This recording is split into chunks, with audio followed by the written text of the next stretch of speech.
Episode 20 of the Beardcaster. My name is Scott Sakura, and I am the Beardcaster.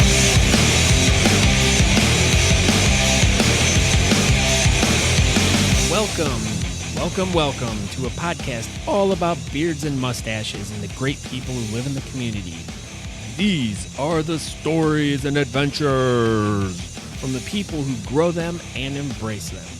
There are many interesting situations that follow those of us with facial hair, from lifestyle to competitions to everyday life and the world all around us.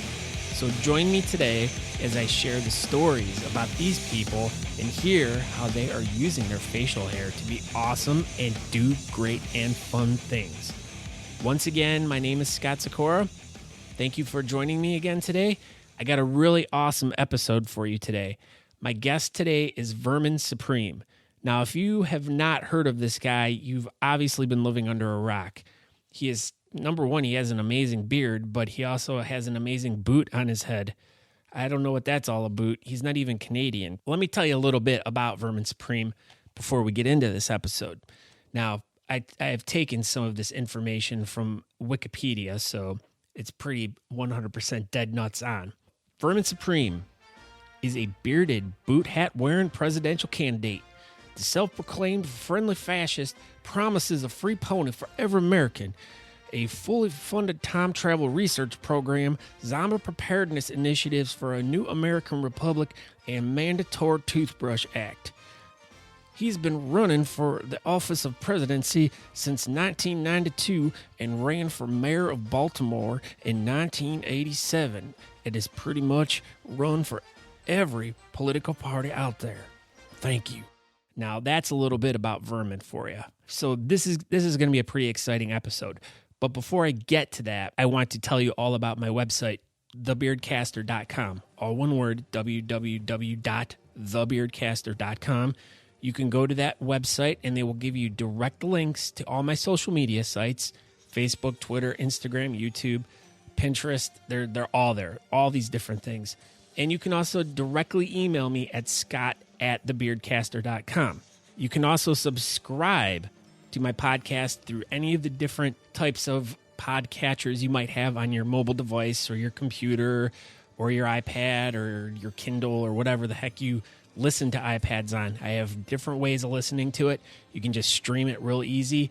You don't need to download anything. I have all these players on my page, so you can just easily check it out there. Now, this is probably the most politically charged discussion I have ever had, ever. I'm not a political guy, so it was kind of a little weird for me to try to sit down and have a discussion with a guy who's all about politics when all I really know about is beards. And boy, was I surprised, because pretty much this whole episode turned into nothing but beards with a little bit of peppering. Peppering, that's like when you just like sporadically throw a little bit in of the politics. So it made it a lot of fun. So we talked about beards, beard competitions, and one of the cool things that he brought up was how he talked about utilizing beards to save hunger in America. Now, it was a pretty silly story, but you're going to have to listen through the interview that I had with him to hear about what he said about that. And then about halfway through the episode, he kind of flipped the whole interview on me, and he started interviewing me. And the reason he was doing that is because he's working on this little project called Vermin Supreme's BeardWorld, and he was trying to get some information from me. So I guess I was his first guest. It was pretty funny. So, but we'll have to keep checking back on that to find out what's going on with that. So, like I said, we tried to keep the politics to a minimum, and the interview was just kind of all over the place. We touched on a few of his campaign platforms, like I said, about the mandatory toothbrush act and the ponies and the zombie preparedness initiatives. And we came up with a couple more twists to all that stuff. So you're going to have to sit back and enjoy this episode, because it was a lot of fun. And I would like to thank Vermin for taking the time out of his weekend to hang out with me. So I'd also like to tell you that today's episode is presented to you with help from our friends at Popal Beard Oils. Guaranteed the freshest feeling your beard will ever experience, Popal Beard Oils are some of the freshest, cleanest smelling oils out there. It's a veteran-owned and they're hailing from El Paso, Texas. These oils can be shipped right to your door from anywhere. They'll go anywhere. Like if you want to send them from, say, El Paso to Quebec, they'll send them there. If you want to send oils from El Paso to Tokyo, you can do that. Say if you want to get them sent from El Paso to Georgia, you can do that. So they'll do that, and they shipped mine.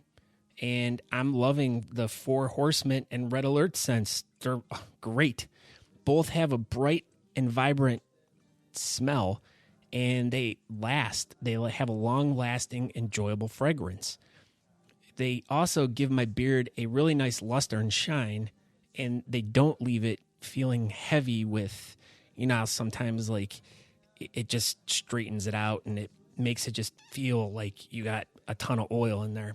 These do not make my beard feel like that at all. So, give them a chance. Check it out. Order yours today and come get fresh. That's all I got to say.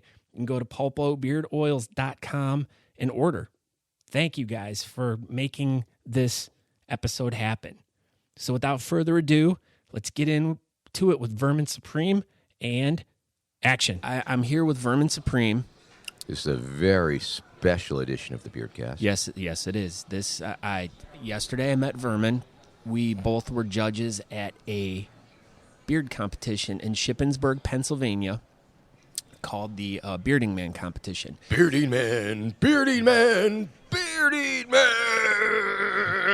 Yeah, he's all jacked up on coffee already. Yeah. So we spent the day together and kind of, we discussed beards and stuff. I'm here with this. And stuff. Beards. And stuff. Mainly beards. A little bit of stuff. Yeah. Mainly beards. But we know that Vermin is a very politically charged fella who's running for president again. Absolutely. But I don't believe I've stopped. No, I know. But we'll get to that a little bit later. But I wanted to discuss with you beards, because that's what this podcast is about. Yes. Beards. And of course, this is also a very special edition of Vermin Supreme's BeardWorld. It is. So we're trying to combine BeardWorld. We're trying to BeardWorld. We're Let's trying do to that a little bit. BeardWorld. BeardWorld. Okay. So we're trying to combine a little thing here. See how it works. You may see something in the future about it, or Vermin might go in the future back to the past and change it. So very true. I think the first time we did it was great. I wish it had stuck. I know, but now we had to come back, so we'll see if we have to come back in a few more years to see what happens. Time, space, continuum, be damned. It gets all confusing. So true. Yeah. I'm confused. How about you? Everyone's confused all the time. BeardWorld. Vermin, your first beard competition. Yeah, hi. Hi, how are you? I'm doing wonderful. Hey, it's good to meet you. Yeah, it's nice to meet It's you. really good to be on your show. Thank you for having me. Thank you for having me on your show. Oh, thank you for being on my show. Oh, no problem. And thank me for being on yours. This is very a lot of fun. exciting. I know. It's like a cross promotion. We're going to learn a lot of things like about each other. Two shows in one. It could be like those peanut butter cups. It's like you're the chocolate, I'm the peanut butter, or I'm the chocolate, you're the peanut butter. Hey, you got something on my something. Or don't double dip, man. Hey, what's the worst thing you ever got in your beard? Spiders. Spiders? Yeah. Really? And that happens frequently. No way. Actual spiders? Yeah, and like, well, you just defy. They don't build a nest, right? No, but you can feel them. They're like, they just tickle a little like bit. That. Yeah. Well, yeah, and then I have not had one build a nest, but yeah, in fact, probably spiders is the worst thing I've gotten in them. How about you? Oh, just your random crap. I don't know. I guess I'd want to say chewing gum, but I think I'd be lying. But I think it would be bring up a very, very interesting image. But I guess just your basic food. I think some chocolate. I know I've licked a container of chocolate to the very end, and you get it all over your face and beard and. I think ketchup. I've certainly had a fair amount of ketchup. Mustard.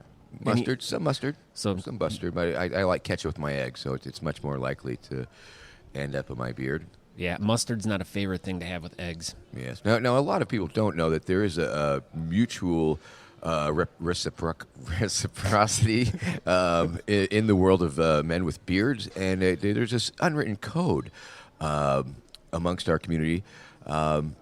that has to do with if somebody has something in their beard, that we are obliged to point that out. Oh, If you absolutely. had something in your beard and I didn't even know you, I'd say, brother, Yep. bro, it's got something in your That's beard. it's the unspoken rule. And that is certainly the unspoken rule of beards. It's one of the little known rules, if there were, of the kingdom. You don't want your brothers to look horrible. That's very true, You don't because want it's them- reflective on all beards. Yeah, because I mean, if I have something in my beard and I'm walking around and I'm with you, it's going to make you look like a fool too. Absolutely, absolutely. And then, how do you feel about crappy beards?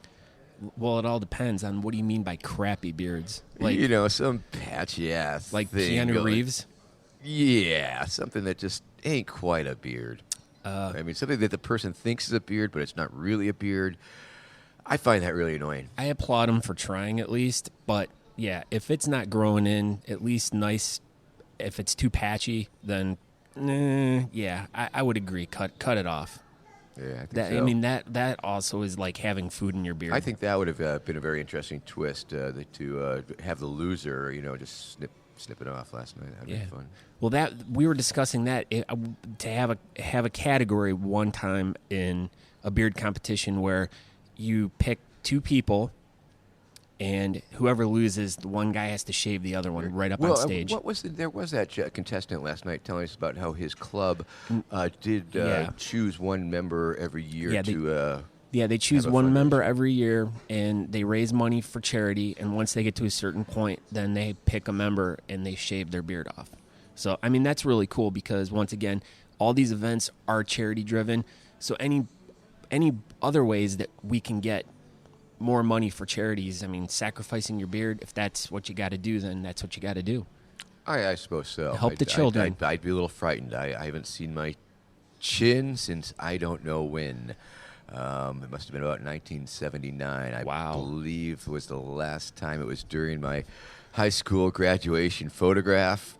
Is that picture floating around online anywhere? It is. If you looked hard enough on my Facebook page stash, you could see that very photograph, the last known photograph of Vermin Supreme's chin. Wow. It took a while, of course. It was wispy when I was a kid, but it came in. It was a nice red beard. I sort of enjoyed that color, but as it's gotten grayer and grayer, I think it's drawn a lot to my whole persona, if you will. I think it's done a lot to add a lot of gravitas. I mean, I don't think it can be overstated how much gravitas or legitimacy a gray beard can actually bring to you. I believe it's that wisdom. Indeed, it implies this wisdom. And once again, it only implies, it certainly doesn't give you wisdom, but it does give you the look of having wisdom. I believe my beard was actually a very big part of my viral success on the internet. I believe, because I will compare, in 2008, I was also on the New Hampshire primary ballot, and so I was also eligible to be on the lesser-known candidate debate. But at that time, I was just finished up filming my mockumentary Vote Jesus, where I went undercover as a right-wing fundamentalist anti-sodomite presidential candidate named Ken Stevenson. That is a mouthful. And I had my beard cropped so I could pass in these various circles. So in 2008, my beard was pretty cropped. And so if I was on that debate, it would have been a very different thing. Luckily, there was a blizzard that prevented me, so I had 4 years to let it grow back out. And in those 4 years, that is when the wizard beard really became a cultural chord. It was when the Lord of the Rings came in. It was when Harry Potter came in. And so you had your Gandalf, you had all the other wizard beards. And so when you were right there waiting. I was right there. And I think that really had a lot to do with it. Well, I could probably also say, too, that if you really look at the political world out there, years and years and years and years ago, we're talking like at least 100, 200 years ago or whatever, a lot of political people had beards, had mustaches. Now you get into, I mean, I can't even remember the last president or politician that really had a beard. We would certainly have to Google that up. Yeah, and we're not doing that. So we'll just speculate. This is pure speculation. But technically, you're the only off top of my head, the only political candidate that has a beard. For running for president, absolutely, and we'd have to check out Congress for sure. Well, but there's a certain a dearth, a lack of facial hair in politics today. I suppose. Why? Why is that? I do not know. I think the whole culture had changed. Obviously, beards were out of fashion for decades, and I'm really glad to see them coming back with a vengeance. Isn't that a metal band? I believe it is. Sweet. So that was quite a competition last night, that beardy man, huh? Yeah. So your first experience being at one of these events. Tell me what your thoughts were on going to your first beard competition. Well, for me, what I really enjoyed, of course, was it was not overtly political event. For me, that's different. A lot of events that I attend are political and politically charged, and you know where people stand on the issues. What I've come to understand that in many of these other subcultures, there is this thing, and in this case, it was beards that drew people together, and the beard was the commonality. And of course, there's a wide range of political opinions, very diverse opinions, I assume, from the left to the right. But nobody cared, and it wasn't the issue, and there was not even a discussion of politics. So it was very unifying, whereas politics can be very polarizing and divide people.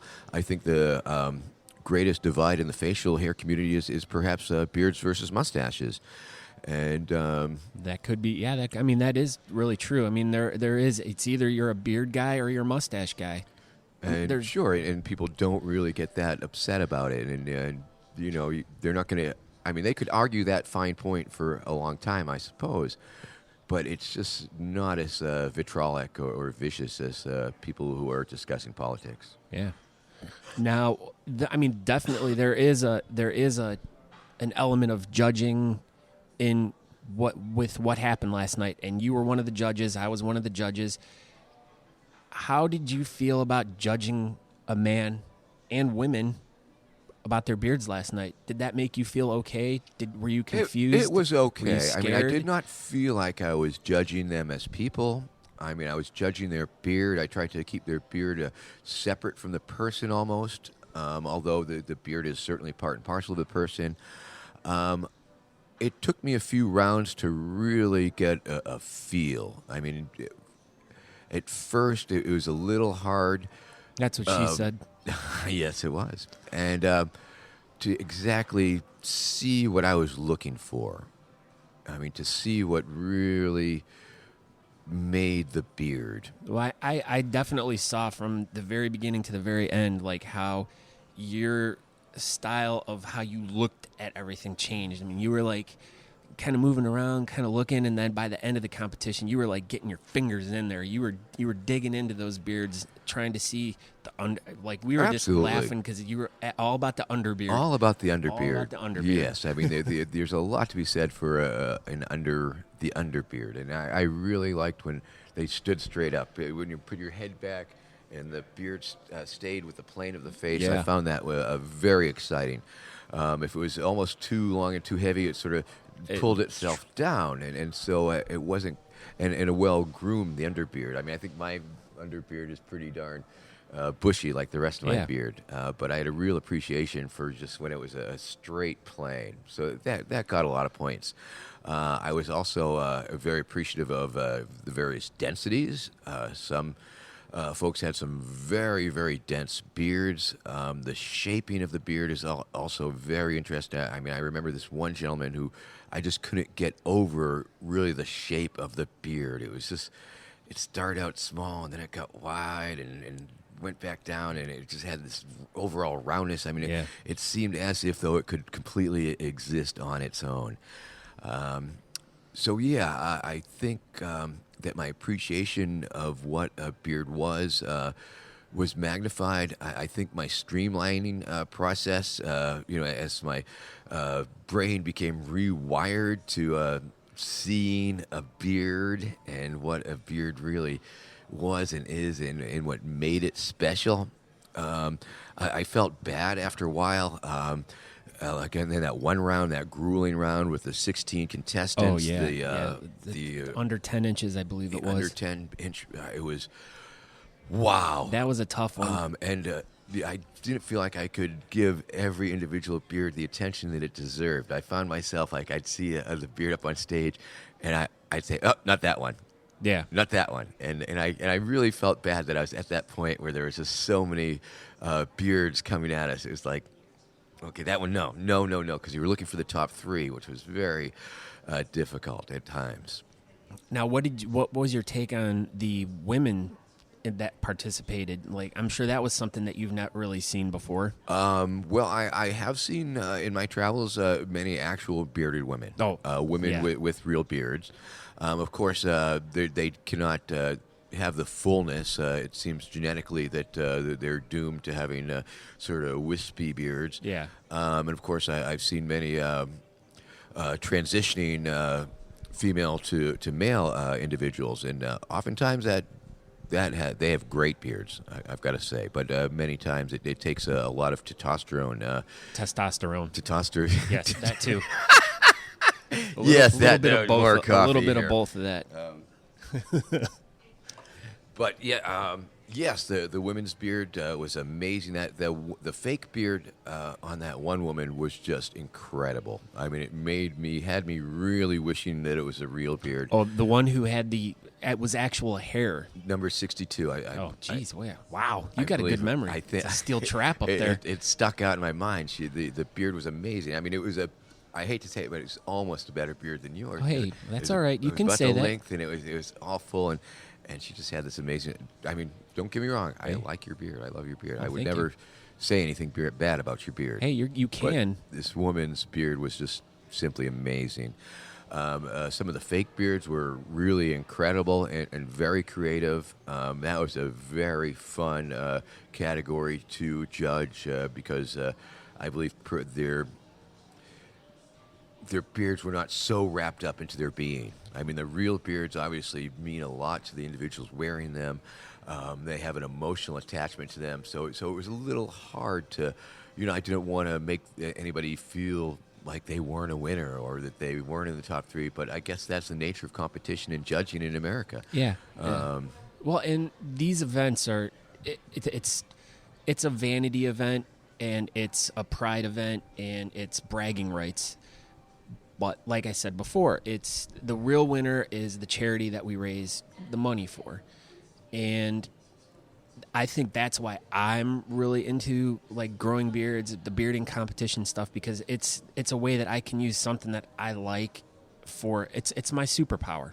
I mean, I've said that before. It's like it's if I was asking that question last night, if Bearding Man was a superhero, what would those superpowers be? And I think you've just answered that question. Saving children, saving animals. Yes, because I do believe that beards for kids is a very important issue. I believe that children should have beards and they should have access to beards. And if that takes shaving off our beards and making little beard wigs or merkins or whatever you want to make out of them, I think that's a good thing. Well, that could be a whole nother angle into your platform. Beards for tots. Beards. Well, yeah. But we're not talking tater tots, though, because that could be gross. I don't want to eat bearded tater tots. Yeah. Yes, corn has whiskers. Yes, it does.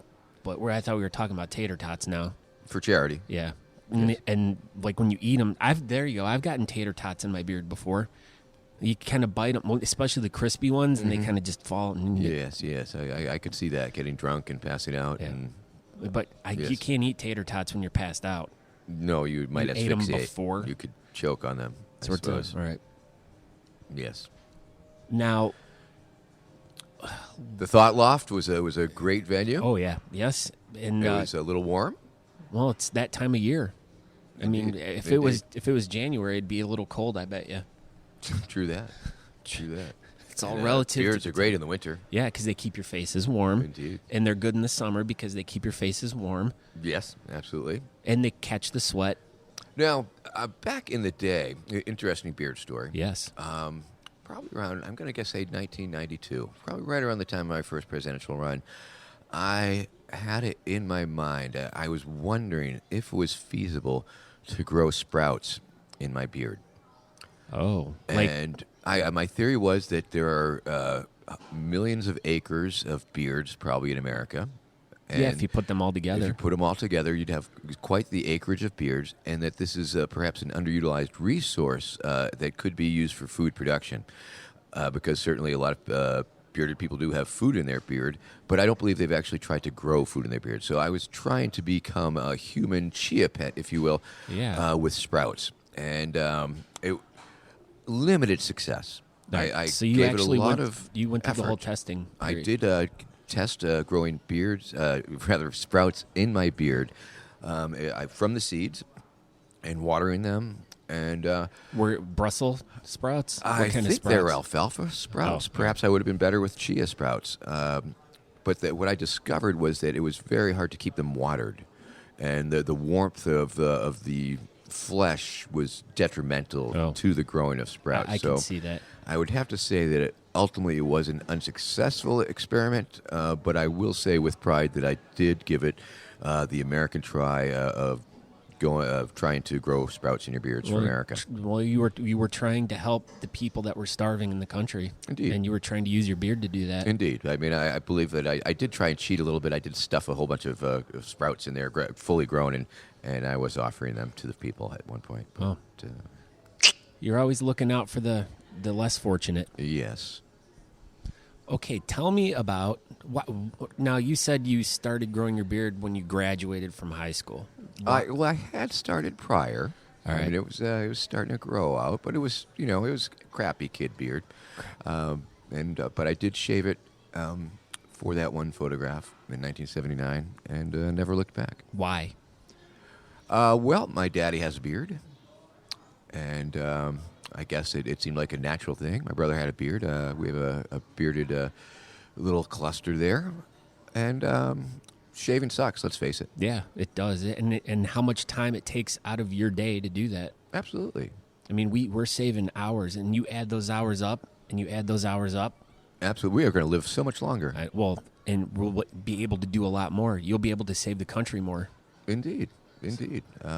Shaving is a real waste of time. It's a waste of resources. Tungsten that they use in the razor blades is certainly, it's not an easy metal to mine. It has great environmental consequences, just the shaving industry, I believe. I'm not saying we don't need to, So shave a little bit here and there. You're keep it pro-electric clean. razor then? Well, I'm not necessarily that either. I'm just all about, saving America. All right. And minimizing our use of precious resources like coal-fired electric razors or nuclear-powered electric razors. Or, I believe we're more of a natural man. I believe we're more manly men. I believe people with beards are more in touch with nature, if you will. And I think that's a lot of it. There's a real primitive aspect to it. I mean, the cavemen did not shave, I don't think.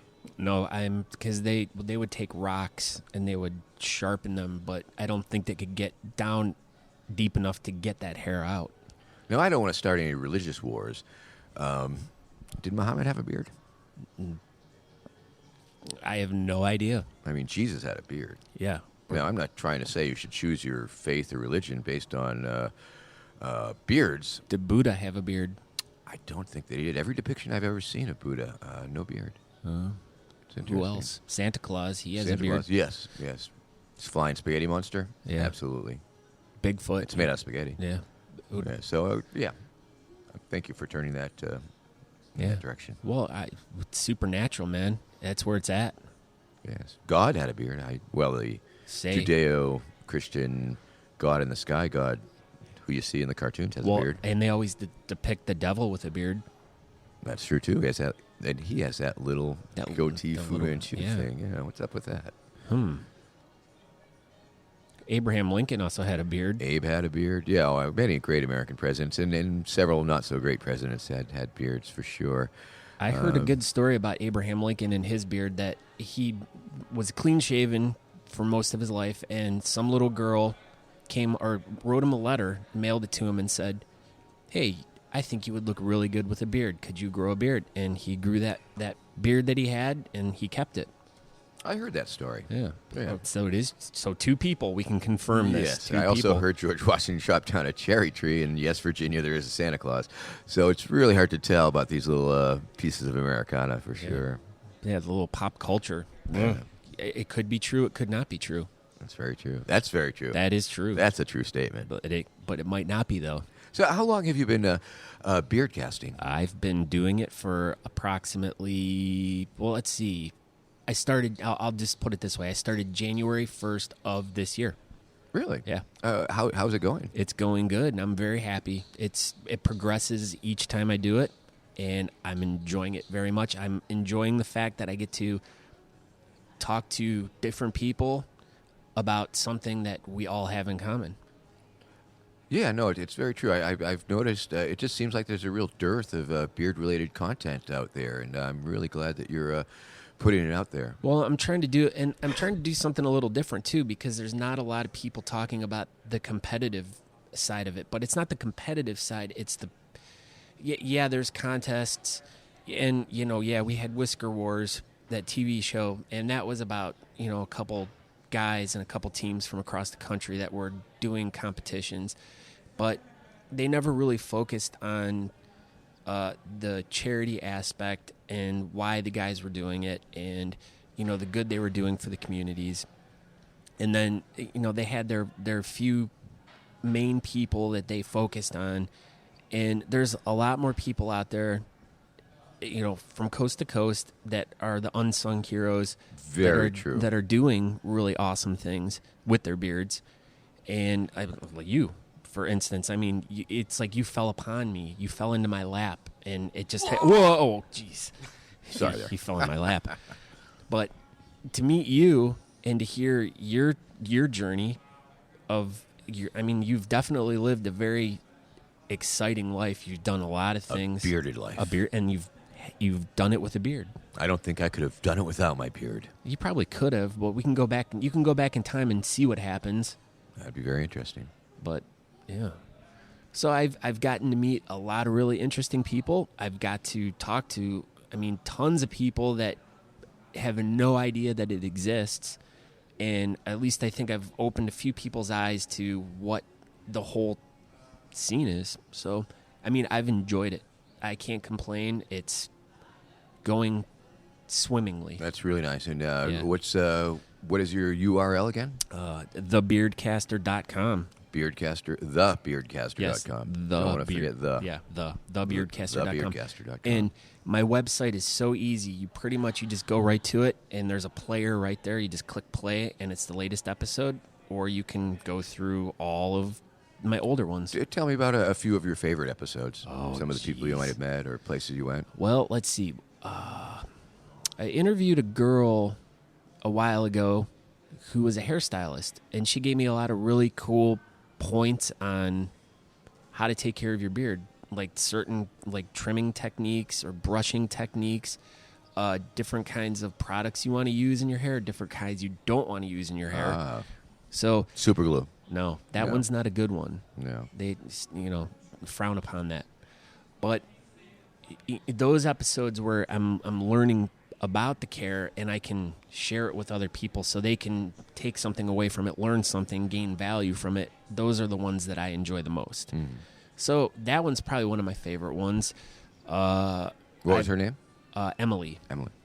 Yeah, so I don't remember what episode that was. I think it was 4 or something. But I have a few more lined up. Each person has their own regiment or their own ideas or their own knowledge of what they think proper beard care is. So I want to talk to as many different hairstylists, or because there's different oil companies out there, and there's lots of guys that make their oils. There's lots of girls that make oils. I want to find out what they know and what they're bringing and what their knowledge is that I can help pass on to other bearding guys so they can grow their beards, or Yes, it's like the host was pointing out last night. The children are our bearded future. Yeah, and we need to inform them, and we need to inform them now how to do it right. Yes. We don't want a country full of Keanu Reeves beards out there. Oh, that would be a terrible thing. Yeah. I think I saw that movie. Which one? Keanu's beard across America. Terrible. Terrible movie. Yeah, so I like big beards. I cannot lie. I like big beards. That's not how the song goes. It could be. My karaoke version, it does. Oh. Karaoke. Ooh. Okay, so not only, but I want to go. Tell me more about your project, Beards Across America. I don't have a Beards Across America project. Would you like to make a project called Beards Across America? Could it be like similar to Hands Across America, where we all can just take our beards and tie a little bit together? It would absolutely be like Hands Across America, but with beards. That could be a good concept. That could be an awesome fundraiser. Yeah, and we could shoot a video, and we could have planes flying over us, and all these guys in a long row. Get some of the celebrity beards in there. Get your ZZ Tops. Yeah. Get your Duck Dynasties. Guys, yeah. Sure. Yeah, and we can all like tie our beards. There you go. That'd be very exciting. You have a lot of great ideas, my friend. Thank you, sir. Thank you. Once again, we're here at Vermin Supreme's BeardWorld, and we're talking to Scott, the beardcaster, and we are finding out about his mission to make America safe for beards. But I want to know more about your teeth. I got teeth. They're all my own, the ones that are left in my head. Yes, I am generally well known for the mandatory toothbrushing laws that I am trying to put forward here in America. Of course, gingivitis has been eroding the gum line of this great nation of ours for long enough and must be stopped. For too long, this nation has been suffering a great moral and oral decay in spirit and incisors. A country's future depends on its ability to bite back. We can no longer be a nation indentured. Our very salvation is at stake. So won't you join me now as we cross the bridgework into the 23rd century? May we become a sea of shining, smiling faces, from sea to shining, smiling, smiling, shining, shining, smiling, smiling, shining sea. Thank you. I'm Vermin Supreme. But I believe that teeth are important to the overall facial structure. Saliva helps dissolve steak. Indeed. So that's good. And I believe that, if with your teeth in and teeth out, I mean, there's obviously a difference in the contours of the cheeks. Molars, bicuspids, incisors. And I believe that ultimately that would affect the hanging of your beard. Yes, because if you didn't have teeth, your beard might, because your cheeks would sink in a little bit. Exactly. And although you might be able to compensate for that with the hair, I believe that the way it would be growing out, it might be a tell. So I think healthy teeth are quite possibly important for a proper beard. Wow. So what do you think about if your teeth are important for your beard, how are zombies important for your beard? Zombies are probably not important for your beard at all, and they're probably dangerous for your beard because they might very well tear your beard apart while they're trying to get to your brains. There you go. Well, there we go. They can grab it. If your beard was long enough, you might get it caught in the gears of the zombie turbine facility. So you definitely want it tied up, probably if you were in the zombie energy turbine industry.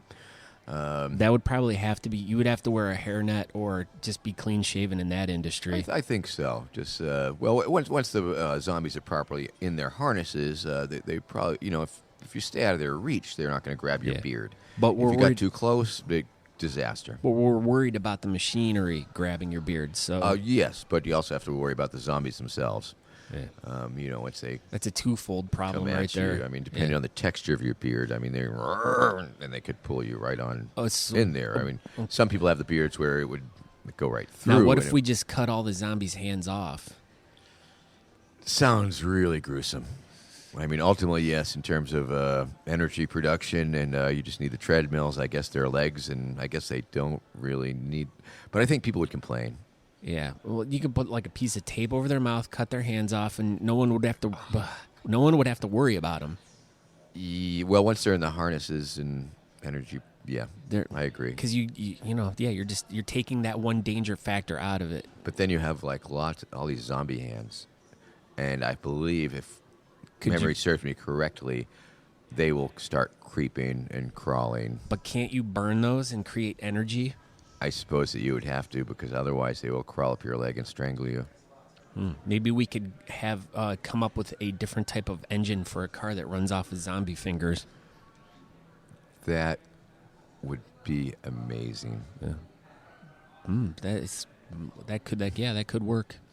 So yes, zombie apocalypse preparedness and harnessing the awesome power of zombies for energy sources, utilizing the latest in giant hamster wheel technology is indeed one of my platform planks. It's very true. What's another one of your platform? Well, I think we've already touched base on going back in time and killing baby Hitler. Yes. Of course, maybe we're editing into that right now, so it's not so linear. No. Sometimes when you're doing these shows, they're going to be sliced and diced, and it's very hard to keep track of if you said something before or after. Yeah. So there's that, of course. Interstate roller coaster? Yeah, I'm for that. How does that work? Well, it essentially would be replacing the interstate highway system. So it just gets you from here to there, but you'd be riding on a roller coaster. Oh. Also, I'm hoping to stop all the current pipelines, or at least repurpose all the current oil pipelines into pneumatic tube transportation devices for humans. So you'd have all these pipelines like in place. The bank?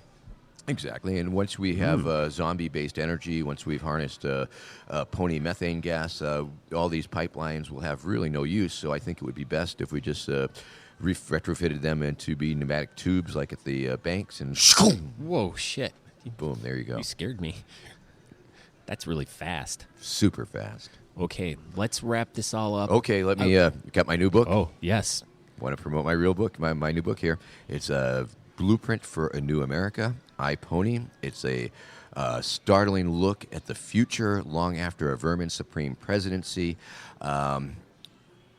After everybody has their pony, after zombies provide energy for the planet, and secret dental police are every 100 yards or so. So it's a very good book. Message from the future to us, the people of the past, warning you that Vermin Supreme is a madman and must be stopped.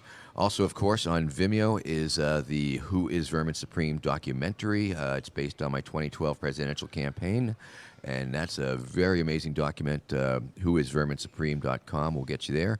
I'm on the Facebook. I'm on the Twitter at Vermin Supreme. I'm all over the internet, and my beard is all over the internet. Yes, and I will put links to all of that stuff. I will go and I will put links in my show notes for this episode. So all you need to go... Oh, right. I forgot this was your show, too. Yeah, it is. But I'm making it easy. Thanks for having me on your show. No, thank you for having me on your show. But I'm going to make it easy for everyone. So if you go to the Beardcaster, there'll be the episode once it airs, and there'll be... You click on it, and there'll be a bunch of show notes, and I'll have links to everything that he talked about, and all you got to do is click on it, and it'll take you to this. It'll take you to the Vimeo video about who is Vermin Supreme. Spoiler alert. Yeah. It's me. Yeah, it's him. And the last thing I want to talk about, tell us all about ponies. And go. Well, this is because this is the big thing. I believe the main issue that has drawn the attention of the American public is, of course, my promise to provide a free pony for each and every American. Of course, it is a federal pony identification system. You must have your pony with you at all times. Yes. But you do have a pony. And, of course, it transitioned to a pony-based economy. Where every transaction will be pony-based. The Federal Reserve will be the Federal Pony Reserve. And it's going to be a wonderful thing. We'll be harnessing the methane gas from the ponies to create energy. It's just an amazing future for America. It's going to bring about a wonderful time for all of mankind, each and every man, woman, and child in America with their very own pony. It might take a little longer to get to places, but that's okay. We're not going to be in a hurry because we have ponies. Ponies to love, ponies to pet, ponies to be with. And it's just going to be an amazing, amazing world. And I invite you to skip with me into Ponotopia. Thank you. It sounds like you have it all figured out, buddy. Absolutely. That's why I like you. Thank you, sir. I like you also. And I like your beard. I like your beard, I too. like the cut of your beard. Oh, thank you. And this Getting is fresh with me, buddy. Vermin Supreme's BeardWorld, and thanks for coming. All right, and we'll end this now. I am Scott Sikora, the Beardcaster. Thank you, Vermin. Let's shake. Thank you, Make sir. it official. Thank you. And Godspeed, and safe journeys home, sir. Likewise. All right, thank you. Thank you very much. Have a beautiful day. You too. Keep on bearding. Yeah, keep on keeping on. And cut. Thank you so much, Vermin, for taking your time to talk to me. And thank you, everyone, for your continued support and listening. I'd like to thank Pulpo Beard Oils for sponsoring this episode. I'd also like to thank my good friends at Waffender Whisker Oil, Brutal Beards, and Groomed Gorilla, and our new friends in Blackbeard Company for their support and helping them make this show possible and better and make my beard smell good and look awesome. Thank you to all those companies. Please check them out. There are links in my show notes to all of those companies. So if you're looking for a new product, please check any one of those out. They're all great. They're all good. I don't promote crappy stuff, so check them out. Once again, you can find all your information about me and this episode, blog post, and everything at thebeardcaster.com. And once again, all my social media links are there, Facebook, Twitter, check them all out. And you can, if you have any questions or comments, show ideas, if you got a event you want to promote, please email me at scott@thebeardcaster.com. And that's pretty much it. All I'm going to ask you to do is please tell 2 friends that you think who might enjoy the show, who have beards or mustaches, who are into all this stuff. Tell them about it. Go out there and suggest they check it out. That's all I ask. That's all I ask from you today. And I thank you all to those who have supported me so far. So thank you for all the love. Thank you for all the great feedback. And that's it. Until we meet again, guys. Ciao.